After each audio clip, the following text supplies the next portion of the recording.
Hello everyone, welcome to maths note channel. ఈరోజు జరిగిన TET paper 1 afternoon సెక్షన్లో అడిగిన క్వశ్చన్స్ని ఎక్స్ప్లెయిన్ చేసుకుందాం. మార్నింగ్ పేపర్ కంటే ఆఫ్టర్నూన్ పేపర్ కొంచెం ఈజీగా వచ్చిందని చెప్తున్నారు. పద్యం చూసుకుంటే సుమతి శతకం నుండి పద్యం అడిగారు. పద్యం అడిగి దాని నుండి 4 క్వశ్చన్స్ అడిగారు. ఈజీగానే అడుగున్నాయని చెప్తున్నారు. పద్యం మరియు గద్యం ఈజీగానే ఉన్నాయి. అలాగే మన జెండా పాఠం రచయిత, ఇది 5వ తరగతిలో ఉంది. మన జెండా పాఠం రచయిత శేషం లక్ష్మీనారాయణాచార్య. అలాగే ఎగ్గులు అనే పదానికి అర్థం నిందలు లేదా తిట్లు. నీటిని ఇసుమంత విడదీసి రాయండి. నీటిని ప్లస్ ఇసుమంత. యుగ్మన్ అనే పదానికి అర్థం అడిగారు. యుగ్మం అనే పదానికి అర్థం జంట. అమ్మో అని ఇంకా పదం ఇచ్చారు, ఇంకా వాక్యం ఇచ్చారు. ఒక వాక్యం ఇచ్చి అమ్మో అనే పదానికి గీత గీశారంట. ఈ అమ్మో అనేది ఏమవుతుంది, గీత గీసిన పదం అని అడిగారు. అది అమ్మో అనేది అవ్యయం అవుతుంది.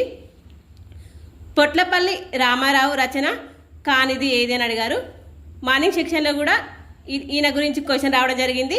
జైలు కథల సంపుటి ఎవరిది అని అడిగారు, పొట్లపల్లి రామారావుది.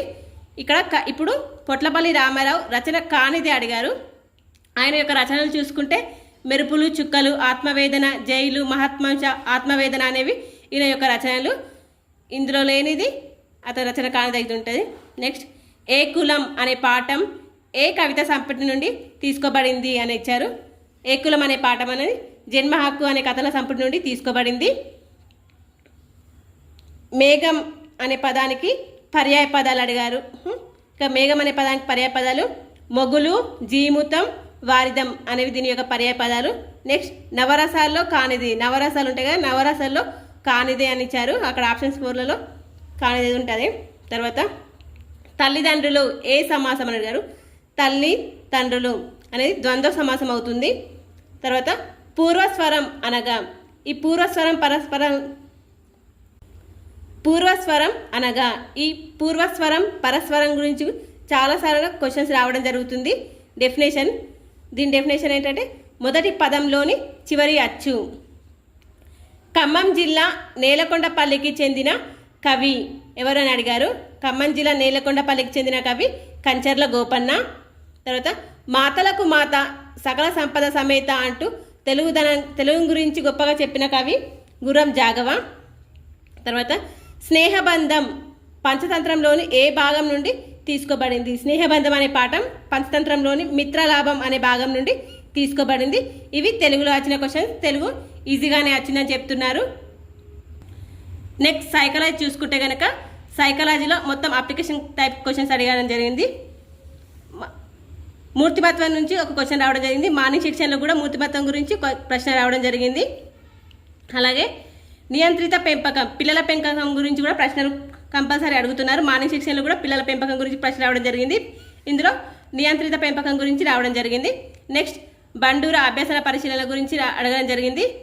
బండూర పరిశీలన గురించి. తర్వాత అభ్యాసన బదలాయింపు కూడా క్వశ్చన్ రావడం జరిగింది. మార్నింగ్ సెక్షన్లో కూడా అభ్యాసన బదలాయింపు గురించి క్వశ్చన్ రావడం అనేది జరిగింది. నెక్స్ట్ ఆర్టీ 2009 సెక్షన్స్ నుండి స్టూడెంట్ టీచర్ నిష్పత్తి గురించి కూడా ప్రశ్న రావడం జరిగింది. అలాగే వికాస నియమాలు, పియాజే సంజ్ఞానాత్మక సిద్ధాంతం, కోల్బర్గ్, అలాగే కోహిలర్ అంతర్దృష్టి సిద్ధాంతం గురించి, అలాగే ఫోక్సో గురించి కూడా క్వశ్చన్స్ రావడం జరిగింది. ఇవే టాపిక్స్ నుండి ఎక్కువగా రిపీట్ అవుతున్నాయి. కాబట్టి నెక్స్ట్ పేపర్ 1 మరియు పేపర్ 2 ఏ ఎగ్జామ్కి వెళ్ళినా కూడా ఈ టాపిక్స్లోంచి కంపల్సరీ చూసుకొని వెళ్ళండి. సేమ్ క్వశ్చన్స్ రావు, కానీ ఆ టాపిక్లోంచి క్వశ్చన్స్ మాత్రం కంపల్సరీ అడగడం జరుగుతుంది రిపీటెడ్గా. నెక్స్ట్ ఇంగ్లీష్లో చూసుకుంటే కనుక ఆర్టికల్ నుండి ఒక ప్రశ్న, అలాగే డైరెక్ట్ స్పీచ్, ఇండైరెక్ట్ స్పీచ్ నుండి ఒక ప్రశ్న, యాక్టివ్ వాయిస్, ప్యాసివ్ వాయిస్ నుంచి ఒక ప్రశ్న, అలాగే యాంటోనిమ్, సినోనిమ్, క్వశ్చన్ ట్యాగ్ నుండి ఒక ప్రశ్న, ప్రిపోజిషన్ నుండి ఒక ప్రశ్న, అలాగే కరెక్ట్ స్పెల్లింగ్ నుండి ఒక ప్రశ్న. వీటి నుండి ఎక్కువ క్వశ్చన్స్ రావడం జరుగుతుంది. నెక్స్ట్ మ్యాథ్స్లో చూసుకుంటే 1020లో 12% ఎంత అని అడిగారు. ఇక్కడ 1020లో 12% అంటే బై 100కి ఎంత శాతం అని అర్థం కదా. కాబట్టి 100కి 12% అంటే దీన్ని క్యాన్సల్ వేసుకుని 00 క్యాన్సల్. నెక్స్ట్ 102 × 12 ఉంది. 12 2 జా 24. నెక్స్ట్ 12 1 జా 12 అవుతుంది. ఇక్కడ ఆన్సర్ 1224. ఇక్కడ 0 ఉంది కదా, పాయింట్ వస్తుంది. 122.4 అనేది కరెక్ట్ ఆన్సర్ అవుతుంది.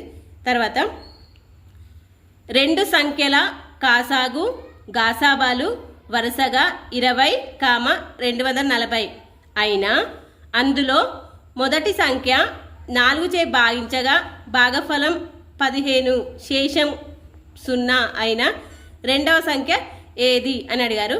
ఇక్కడ మనకు కాసాగు ఇంటూ గాసాబా ఈజ్ ఈక్వల్ టు 2 సంఖ్యల లబ్ధము అని మనకు తెలుసు. ఒక సంఖ్య ఏ ఇంకో సంఖ్య బి అయితే కాసాగు ఇంటూ గాసాబా ఈజ్ ఈక్వల్ టు 2 సంఖ్యల లబ్ధం అని తెలుసు. ఇక్కడ మనకు కాసాగు 20 ఇచ్చారు, అలాగే గాసాబా 240 ఇచ్చారు. అలాగే ఒక నెంబర్ ఇచ్చారు. మొదటి నెంబర్ ఏమని ఇచ్చారంటే ఆ సంఖ్యను 4చే భాగించగా, ఒక నెంబర్ ఉంది, దాన్ని 4చే భాగహారం చేయగా భాగఫలం 15 శేషం 0 వస్తుందట. అంటే ఆ నెంబర్ ఏమవుతుంది మనకి 4 × 15 ఇట్లా 4 × 15 + 0 కాబట్టి 4 × 15 అంటే 60 వస్తుంది. మొదటి నెంబర్ 60 అయితే రెండో నెంబర్ ఎంత అని అడుగుతున్నారు ఇక్కడ మనకు. దీని నుండి మనం ఇక్కడ 0 0 క్యాన్సల్, 6 1 జా 6 4 జా 24, నెక్స్ట్ 2 4 జా 8, రెండో నెంబర్ 8 అవుతుంది. దీర్ఘగణం యొక్క మూలాల సంఖ్య. దీర్ఘగణం, ఈ దీర్ఘగణంలోని మూలాలు, ఇక మూలాలు ముందట 4 ఉంటాయి, వెనుక 4 ఉంటాయి కాబట్టి మూలాలు మొత్తం 8. 6, 8, 9, 4లచే ఏర్పరచగలిగే 4 అంకెల అతిపెద్ద సంఖ్య. వీటితో ఏర్పడే 4 అంకెల అతిపెద్ద సంఖ్య అన్నారు కాబట్టి అతిపెద్ద సంఖ్య కాబట్టి పెద్ద నుండి చిన్న వరకు నెంబర్స్ రాసుకోవాలి. 9864 అనే సంఖ్య ఏర్పడుతుంది. 576 మొక్కలను అడ్డం మరియు నిలువు వరుసల్లో సమాన సంఖ్యలో నాటిన ఎన్ని వరుసలు నాటవచ్చు అని అడిగారు. ఇక్కడ అడ్డంగా మరియు నిలువుగా సమాన సంఖ్యలో ఉంటాయని అడుగుతున్నారు. అంటే ఇటు ఏ ఉంటే ఇటు కూడా ఏనే ఉంటాయి, ఇటు బి ఉంటే ఇటు బి ఉంటాయి. అంటే ఇక్కడ మనకు కావాల్సింది ఏ ఇంటూ ఏ, బి ఇంటూ బి. అంటే ఇక్కడ మనకు వర్గ సంఖ్య అడుగుతున్నారు. 576 యొక్క వర్గ సంఖ్య 24 × 24, 24 వర్గ సంఖ్యనే కదా 576. ఇలా కాకుండా ఒక పెద్ద నెంబర్ ఇచ్చి వర్గ సంఖ్య కనుక్కోవాలంటే ఇప్పుడు ఈ నెంబర్ ఉంది, దీనికి వర్గ సంఖ్య కనుక్కోవాలంటే ఇలా పెట్టుకోవాలి. పెట్టి ఫస్ట్ ఇది దేంతో అవుతుందో చూడాలా. 2 2 జా 4, 1 7 6 107. ఇవి రెండు ఒక్కసారి ఇది ఒకసారి అన్నట్టు. ఈ 2ని ఈ 2తో ప్లస్ చేస్తే 4 వస్తుంది. నెక్స్ట్ 4 టేబుల్లో ఇప్పుడు పోతే చూడాలా. 44 4 జా 44 4 జా 4 4 జా 16 క్యారీ 1 4 4 జా 16 17. చూడండి ఇక్కడ 24 అనేది వర్గ సంఖ్య అవుతుంది. ఒక సమావేశంలో 645 కుర్చీలు కలవు. అందులో 1/3 వంతు హాజరు కాలేదు. అయినా ఖాళీగా ఉన్న కుర్చీల సంఖ్య 645 కుర్చీలలో 1/3 వంతు ఎవరు కూర్చోలేరంటే ఇవి ఖాళీగానే ఉన్నాయి కాబట్టి ఖాళీలో ఉన్న కుర్చీల సంఖ్య అంటే ఇందులో 645లో 1/3 భాగం ఎంత అని అడిగారు. ఇక 3తో క్యాన్సిల్ చేస్తే 3 2 జా 3 1 జా 3 5 జా 215 కుర్చీలు ఖాళీగా ఉన్నాయి.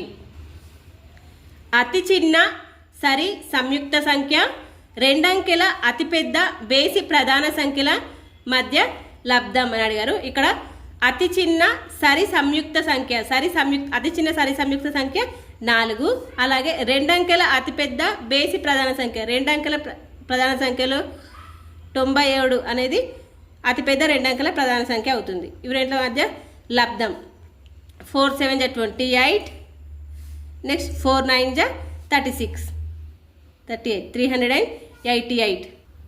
ఇవే కాకుండా మీకు గుర్తున్న క్వశ్చన్స్ ఏమైనా ఉంటే కామెంట్ చేయండి, వాటిని కూడా ఎక్స్ప్లెయిన్ చేసుకుందాం. ఆఫ్టర్నూన్ సెక్షన్స్లో ఎగ్జామ్ రాసిన వాళ్ళు కామెంట్ చేయండి గుర్తున్న క్వశ్చన్స్ని. అలాగే ఈవీఎస్లో చూసుకుంటే మ్యాథ్స్ నుండి క్వశ్చన్స్ మార్నింగ్ సెక్షన్లో అడిగారు, అలాగే ఆఫ్టర్నూన్ సెక్షన్లో కూడా మ్యాథ్స్ నుండి క్వశ్చన్స్ రావడం జరిగింది. పాట్నాకి జైపూర్ ఏ దిశలో ఉంటుంది అని అడిగారు. పాట్నా నుండి జైపూర్కి వెళ్ళాలంటే పడమర దిశగా వెళ్ళాలి. అలాగే పంచాయతీ కార్యదర్శికి సంబంధించిన విధుల గురించి ఒక ప్రశ్న రావడం జరిగింది. శేషరస కనుపులు లేని భాగం ఏది అని అడిగారు. శేషరస కనుపులు లేని భాగము వెన్నుముక.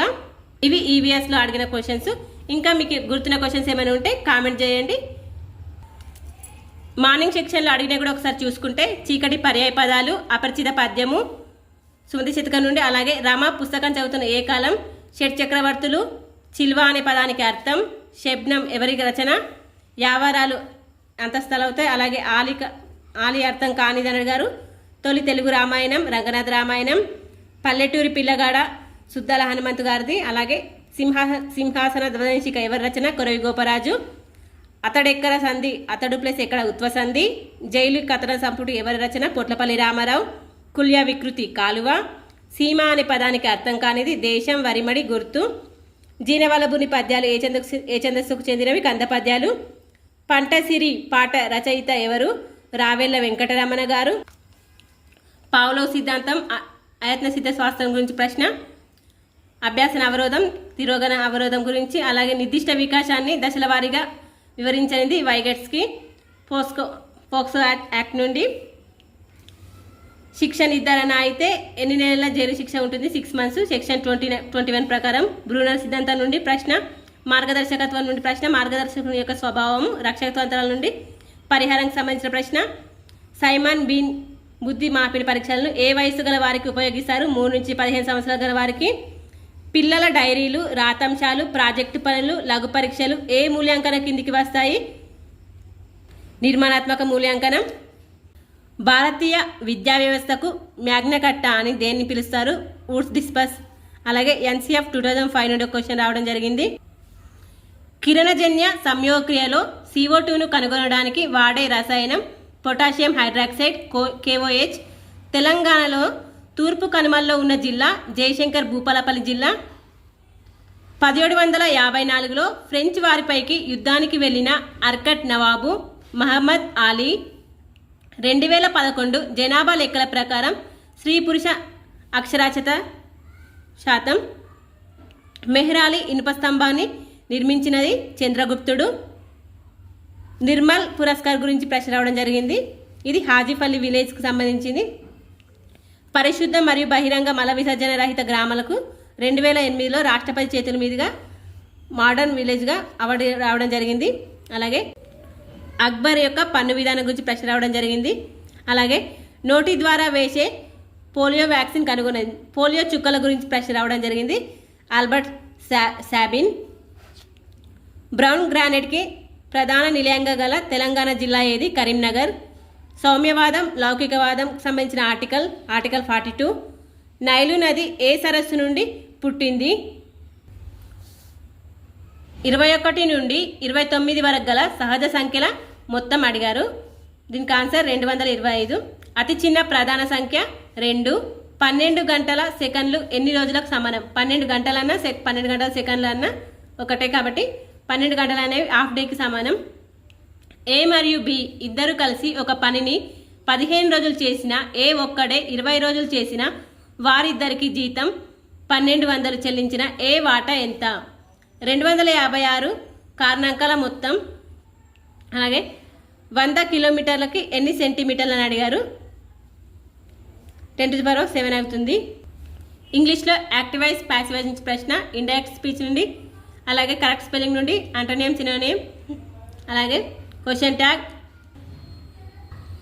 Thank you for watching.